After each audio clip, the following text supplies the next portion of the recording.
Comfort is a peculiar shifted fragment found within LIMINUM.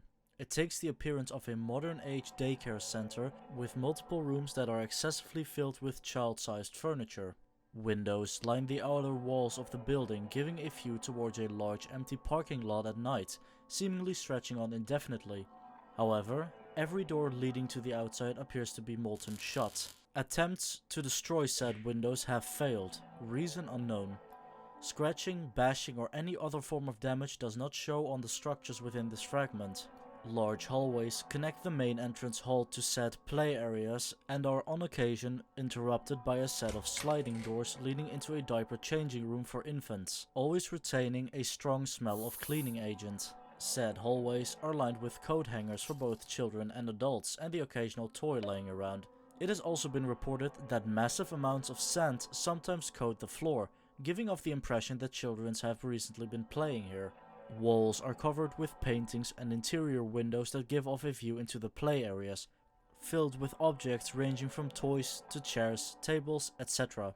The ceilings contain inset lights that give off a gentle humming sound, occasionally changing in color ever so slightly from beige to white and vice versa. While the entire scenery gives off a feeling of comfort, do not be deceived by it. Comfort is confirmed as a delusion exclusion fragment and is reported to be one of the most dangerous of its kind so far. This is due to the fact that the fragment is known for actively following a cycle of events, specifically created to drive oneself to insanity and self-harm. Because of this, spacers that have survived and analyzed this fragment have set up a summarization of events that one can expect when entering it, packed into multiple phases. Phase 0. Phase 0, also referred to as the null phase or introductory phase, is the phase that occurs when spacers enter the fragment. Most of the spacers that have survived the fragment entirely have claimed that this is the phase where one gets the time to explore the fragment and get acquainted with it. It is assumed that the phase lasts approximately 30 minutes. Because of this, it is heavily advised one makes the most out of this phase and to use it to find an escape as quick as possible, if the chance allows it of course, as exiting the fragment has been confirmed to become substantially more difficult as time goes on. Phase 1. The first phase is where things start to get a little weird. Some spacers have reported to not even notice that the phase has taken effect. During this phase, small changes can be noticed to those that pay close attention to detail. Changes include damp spots on occasional carpets in rooms and furniture that seems to be a little misplaced. This phase is still very much bearable. Phase 2.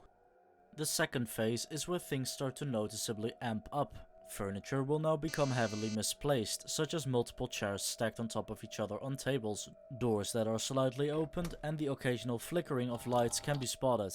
If an exit is not found by this point, leaving the fragment will not be as simple anymore. Due to the fact that in LIMINUM entering and leaving fragments goes by luck, it is rumored that simply the chance of leaving is actively decreased. Phase 3. The third phase, also known as the illusion phase, is the moment where the events start to take a toll on one's sanity. By now, the feeling of emptiness and loneliness will have creeped into one's mind and give off a feeling of extreme unease. The feeling of being watched, however, steadily increasing. This can lead to strange and subconscious behavior, such as surveying the rooms one is residing in more obsessively than before.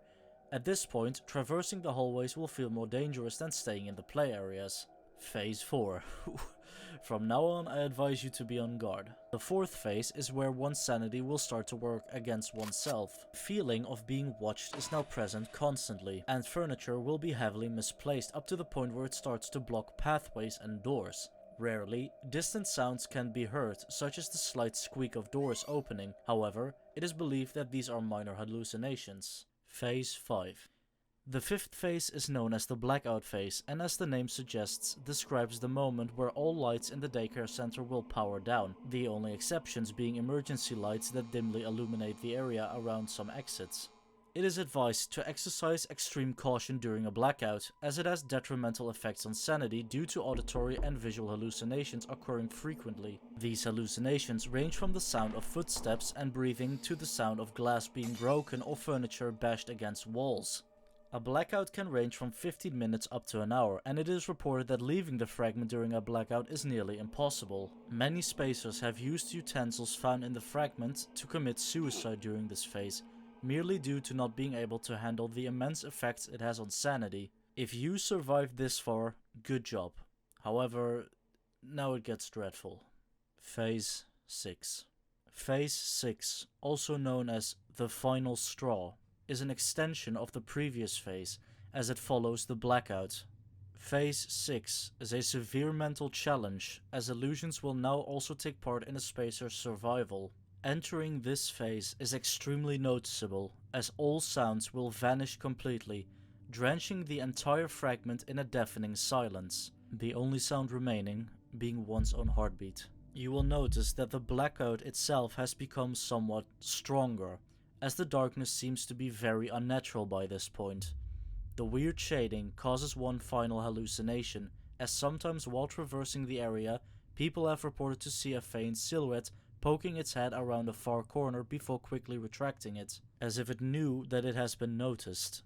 This event can equally cause spacers' minds to break, leaving nothing but a husk behind, if one has not decided to end one's life beforehand. Because of the way survivors have described the silhouette and the fact that this fragment likes to play with one's mind, the creature is not confirmed as a delusion, for now confirming this fragment as a delusion exclusion fragment, even though the being did portray somewhat biological life signs.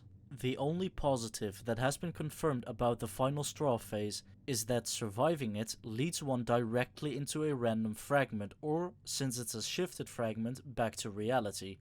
This fragment is the only fragment so far that has a confirmed hard exit.